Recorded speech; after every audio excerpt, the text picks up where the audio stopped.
दीपक प्रिया अग्रवाल जी, हैदराबाद से। राधे राधे श्री। श्री हरिवंश महाराज जी। महाराज जी, घर पर हो या बाहर, जब भी कोई कटु शब्द बोल देता है तो मन विचलित हो जाता है। कृपया करके तब मन को शांत कैसे रखें, ऐसा कोई गुरु मंत्र बताइए। गुरु मंत्र है कि अगर थप्पड़ लगे वो अच्छा, या कोई गाली दे दे वो अच्छा। मान लो पीटे और एक आदमी गाली दे दे तो पसंद क्या करोगे? गाली। दो बातें रखा है तो लगाएगा कि यार क्यों हमें छुए, क्यों हमें पीटे, दो शब्द तू कड़ुए बोल दे।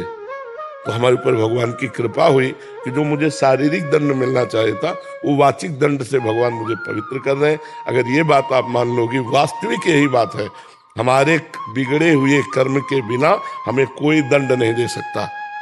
हमारा कर्म जब बिगड़ जाता है तो सामने वाली व्यक्ति की बुद्धि में जाकर वो हमारे अंदर के प्रति विरोधी भाव कर लेता है और वो कड़वी बात बोलता है, वो अपमानजनक, वो जलन वाली, तो हम पवित्र हो जाते हैं, हम पवित्र हो रहे हैं। भगवान की बड़ी कृपा कि मुझे शारीरिक दंड नहीं भोगना पड़ा और वो वाचिक दंड के द्वारा मुझे पवित्र कर रहा है। ऐसा भाव करना चाहिए। कबीरदास जी कहते हैं, निंदक नियरे राखिए आंगन कुटी छवाए, बिना साबुन बिना पानी निर्मल करे सुभाए। है ना? तो हमें लगता है कि जो हमारी निंदा कर रहा है, जो हमारी गाली दे रहा है, जो कटुवचन बोल रहा है, मुझे पवित्र कर रहा है। और जब मैं पवित्र होंगे तो शांति, सुख, आनंद ये आ जाएगा। अपवित्रता में अशांति, दुख, क्लेश ये आता है। तो हमको चाहिए कि उस समय हम जवाब न दें, चुपचाप सह जाएं, तो हृदय में जलन होगी और हम पवित्र हो जाएंगे। एक और चीज, जैसे मैं घर पर रहती तो मुझे ऐसे वृंदावन तो मन खींचा चला जाता है।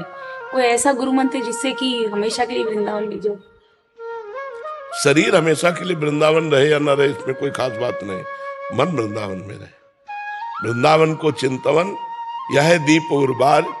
अगर आप वृंदावन आई हैं, ये सीन अपने कैमरे में भर के ले जाएं, बिहारी जी की, यमुना जी की, परिक्रमा मार्ग की, वृंदावन की, सत्संग की, और रोज 10 मिनट बैठ करके वृंदावन आए, सत्संग आए, यमुना जी जाए, बिहारी जी दर्शन करें, परिक्रमा लगाएं, तो आपको वृंदावन धाम के वास का फल मिलेगा।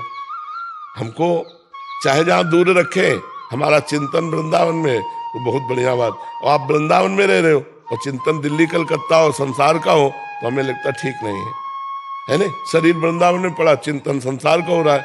शरीर संसार में और चिंतन वृंदावन का हो रहा है, ये खास बात है। वो आप एकाग्रता पूर्वक देख लीजिए। हर व्यक्ति को, हर समाज को आप अपने कैमरे में भर सकते हैं।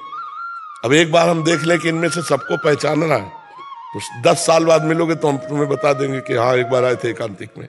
और एक है डिलीट, कि अब जैसे हम डिलीट वाला ही रखते हैं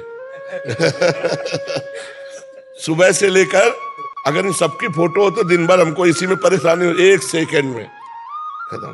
प्रभु जी मेरे को मत भूलिएगा। गुरुदेव, एक चीज का एहसास किया, जब आप सुबह दर्शन के लिए, हम लोगों को दर्शन देने के लिए निकलते हैं, कहीं भी किसी भी कोने में खड़े हो, हम तो आपको दर्शन कर लेते हैं, आप भी कर लेते हैं। हाँ, सबको देखेंगे, सबको देखेंगे। कोशिश रखते हैं कि ये घंटों से ठंडी में खड़े हैं या गर्मी में खड़े हैं, तो एक बार दृष्टि में दृष्टि तो मिल जाए, तो वो हाथ जोड़े ना जोड़े हम